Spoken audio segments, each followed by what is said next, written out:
सद्गुरु महाराज की। ध्यान मूलम गुरुर्मूर्तिम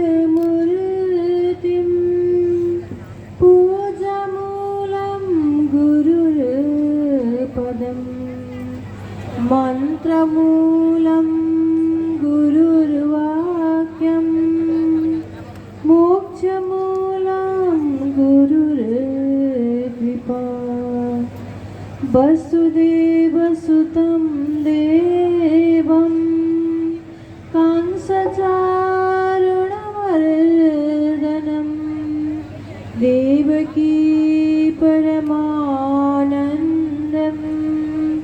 कृष्ण वन्दे जगद्गुरुं। बोलिए श्री कृष्ण कन्हैया लाल की, श्री सद्गुरु महाराज की।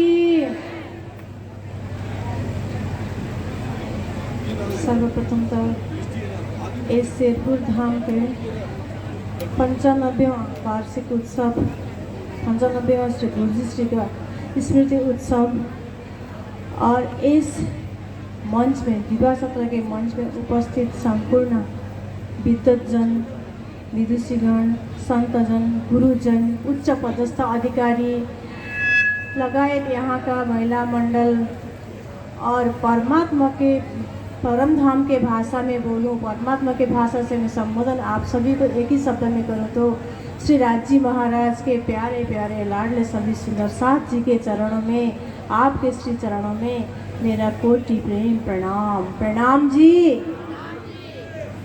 बोले श्री प्राणनाथ प्यारे की। तो प्यारे सुंदर साथ जी, हम लोग बहुत भाग्यशाली नहीं सौभाग्यशाली है। क्यों पता है? हमने क्या क्या पाया? हमने तो सब कुछ पाया, वो भी मुफ्त में पाया। कुछ कसनी हमने किया ही नहीं, क्योंकि जिन कसनी किया, जो कसनी किया वो तो हमारे सतगुरु जी ने किया था, प्राणनाथ स्वामी ने किया था।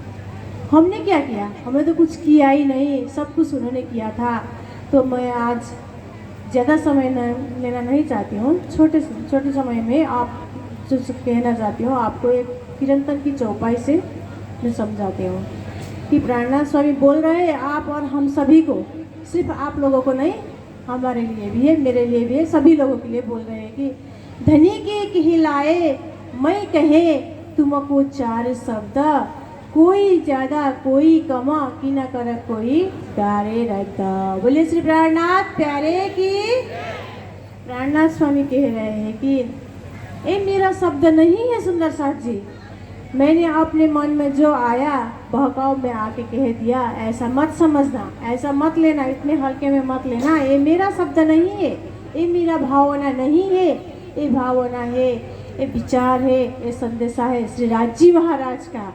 और राजी महाराज ने आप लोगों को भेजने के लिए मुझे साधन के रूप में रखा गया, तो मैं भेज रहा हूँ, आपसे बोल रहा हूँ कि ये चार शब्द है, ध्यान देना। तो ये चार शब्द क्या था? परम धाम, ब्रज, रास और क्या था? जागनी। जो ये चार शब्दों का प्रसंग है, क्या हो गया? तो सृष्टि कितनी है? सृष्टियाँ 3 प्रकार की सृष्टियाँ हैं। कौन कौन सृष्टियाँ हैं? ब्रह्म सृष्टि, ईश्वरीय सृष्टि और जीव सृष्टि। तो संदेशा तो आ गया, पत्र तो आ गया ना राजी महाराज का। डाकिया का काम किसने किया? प्राणनाथ स्वामी ने डाकिया का काम किया, हमारे घर घर में पहुंचा दिया वाणी के स्वरूप में। यही चार शब्द के इर्द गिर्द में हमारी वाणी पूरा होती है। 18,758 चौपाई यही चार शब्द के इर्द गिर्द में पूरा होती है। तो कभी हमने खोल के देखा या नहीं देखा? तो इस शब्द के अर्थ क्या होता है? तो इसका भावार्थ कि किसी ने खोल के देखा, क्या भेजा है देखूं, तो खोल के देखा किसी ने, तो किसी ने थोड़ा थोड़ा चिंतन मनन भी कर लिया, किसी ने कुछ भी देखा ही नहीं, सुना ही नहीं, क्योंकि सुनना क्या है, चाहे कुछ भी हो, हमें क्या मतलब, क्या लेना देना, ऐसे बोल के उन्होंने देखा ही नहीं। दारे यानी कि उस रद्दी के टोकरी में डाल दिया, यानी कि न करो कोई डारे रद्दा, उसका मतलब होता है देखा ही नहीं, खोल के देखा ही नहीं। ये प्रसंग बीतक में भी आता है। आप लोग हर साल बीतक सुनते हो ना? बीतक में भी आता है ये प्रसंग। बीतक में कहाँ आता है ये प्रसंग? बोले श्री कृष्ण कन्हैया लाल की। ज़्यादा समय नहीं लेती हूँ, थोड़ा ध्यान दीजिए, सावधान होकर सुनिए। जब तक सावधान नहीं रहेंगे, मैं आप लोगों को एक दृष्टांत तो सुनाऊँ, सावधान नहीं रहेंगे तो क्या होता है पता है? कहने वाला क्या कहता है, करने वाला कुछ और कर देता है। क्या हो गया, एक समय एक गांव में, बहुत पहले की बात है, एक बूढ़े बाप और जवान बेटा रहता था।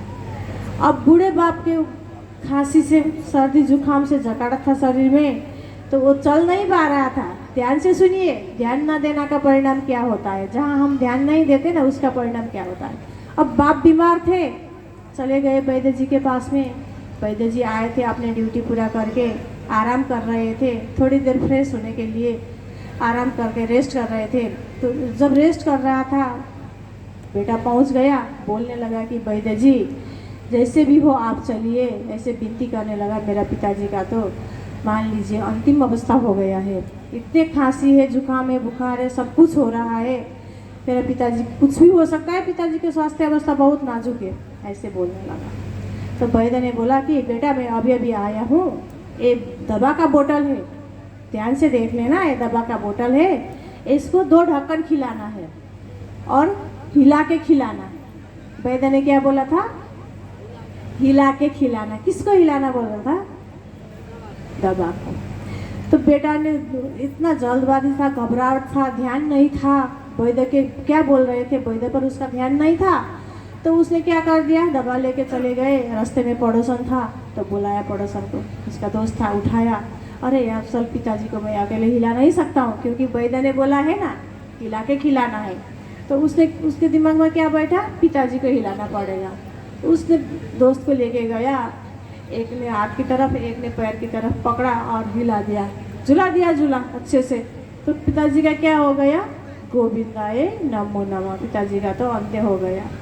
कुछ देर समय में फिर वैद्य आ गया, कैसा हो गया देखो एक बार, दवा तो भेजा था मैंने, एक बार देखो, ऐसे समझ के वैद्य आया। जब वैद्य आया, देखने लगा तो पिताजी का प्राण तो है ही नहीं, और वो बोलने लगा आपने बोले थे हिला के खिलाना, हिलाते हिलाते मेरे पिताजी तो छोड़ के चले गए। और वैद्य ने बोला कि बेटा तूने ध्यान नहीं दिया, अगर ध्यान दिया होता तो बोतल को हिलाता था। मैंने तो बोले थे बोतल को हिलाने के लिए, क्यों पिताजी को हिलाया? एक तो बूढ़े 80-90 साल के पिता, और इतने बुखार खांसी, इतने बीमार से जकड़ा हुआ शरीर, हिलाने से क्या होता है? तूने जैसे सुनने में गलती किया तो उसी का परिणाम है। अर्थात ये दृष्टांत का मतलब क्या होता है, हम हर जगह कहीं भी जाते हैं ना, सत्संग में बैठते हैं तो सत्संग में चाहे 2 बातें क्यों ना हो, ध्यानपूर्वक सुनना चाहिए, और सुनने के बाद में मनन भी करना चाहिए। तो ये प्रसंग बीतक में आता है। मैंने ये क्यों दृष्टांत क्यों सुनाई पता है? आप लोग मुझसे बड़े हो सब, और बुजुर्ग भी हो, ज्ञानी भी हो, फिर भी बीतक के कहाँ के प्रसंग है मैं पूछूँ तो सबको, हर किसी को पता नहीं होता, 1-2 लोगों को पता होगा शायद। क्योंकि जब प्राणनाथ स्वामी आपने जागनी के समय में, आपने जागनी के दौरान में सैकड़ों शिष्य के साथ में पैदल चलते थे। इस समय के जैसी सेवा सुविधा नहीं थी, सवारी कुछ नहीं थी। तो जाते जाते सिद्धपुर के पास में कहीं एक देवरी में मंदिर में विश्राम करना पड़ा। 1-2 दिन विश्राम कर लिया, और वहाँ का जागनी कैसा है वो देख लिया, जागनी कर पाएंगे नहीं कर पाएंगे वो देख के पता करके आगे निकल गए थे। तो वहाँ का देवरी जो मंदिर का पंडा था, रेवादास नाम का पंडा था, और वो पंडा ने सेवा किया था स्वामी जी को। स्वामी जी ने ऐसे एक मोहर दिया था उसको, उस समय के एक मोहर, और स्वामी जी के हाथ से उसको लगा होगा कि इतने सैकड़ों चेलाओं का गुरु है ये, इसके पास में तो काफ़ी धन होगा, क्यों इतना दिया, और ज़्यादा मैं ले लूँगा, ऐसे समझ कर वो पीछे पड़ा। तो सुंदर साथ के जमात से एक सुंदर साथ गोवर्धन भट्ट नाम के थे, और उसने बोला कि अरे मूर्ख, इन स्वामी जी के साथ में लौकिक धन क्यों मांग रहा है? लौकिक धन मत मांगो, ये तो अलौकिक धन देता है, ये तो मोक्ष दिलाता है, ये पूर्ण ब्रह्म परमात्मा है। जब उसने सुना कि ये पूर्ण ब्रह्म परमात्मा है, और फिर पीछे दौड़ लगाया। प्राणनाथ स्वामी को तो पता ही था वो पीछे पीछे आ रहा है लालच ले, लालच लेकर तो प्राणनाथ स्वामी ने पीछे भी नहीं देखा। जैसे हम लोग किसी ने बुलाया तो मुड़ के पीछे देखते हैं ना, उन्होंने पीछे भी मुड़ के नहीं देखा। चलते चलते बोल दिया था परम धाम ब्रज रास और जागनी। बस 4 शब्द कान में पड़ गया। रेवादास का क्या हाल हो गया बताइए, क्या हाल हो गया। उसने मौन समाधि लगाया 6 महीने के। हम तो क्या करते हैं 10 मिनट सत्संग में पार्टी मार के बैठेंगे ना तो बोलेंगे बहुत दर्द हो गया, हम बैठ नहीं पा सकते। वो अपने शरीर के हिसाब से भी होता है, फिर भी थोड़ा चिंतन मनन करना चाहिए। हम हर समय हर उत्सव में संत गुरुजन महंत आते जाते रहते हैं, ज्ञान चर्चा सुनाते रहते हैं। अगर आप लोगों ने ध्यानपूर्वक नहीं सुना, मनन नहीं किया तो हमारा हाल कैसा होता है पता है, वही बाप का बेटा का जैसा होता है। क्या होता है, अब बोला तो कुछ तो बोला था, दिमाग में नहीं रहा, अब घर जाके क्या बताएंगे। घर में तो पूछते, किसी ने पूछे तो क्या बताएंगे, सत्संग में क्या सुन के आए, क्या बताएंगे। तो और अंत समय में, जैसे अंत समय में जब हम वापस जाते हैं तो उस समय ऊपर जाके भी हम क्या हिसाब देंगे। जब हम हमारे माँ के गर्भ में थे, जन्म नहीं हुआ था, तो उस समय हमने क्या किया था, प्रार्थना किया था, बहुत प्रार्थना किया था। बोला था कि जीव ने बोला था कि हे परमात्मा, माँ की गर्भ समझो एक प्रकार की नरक है, इस नरक से पार लगा दीजिए। तो जब धरती पे आ गया तो सब कुछ भूल गया और ध्यान नहीं रखा, तो हमारी हालत भी वही बेटा की जैसे होता है। अब फिर जाके परमात्मा को हम क्या बताएंगे। हमने तो बोले थे, वादा करके आए थे ना परमात्मा को कि हम आपके भजन कीर्तन करेंगे, छोड़ेंगे नहीं, आपके नाम सुमिरन करेंगे, छोड़ेंगे नहीं।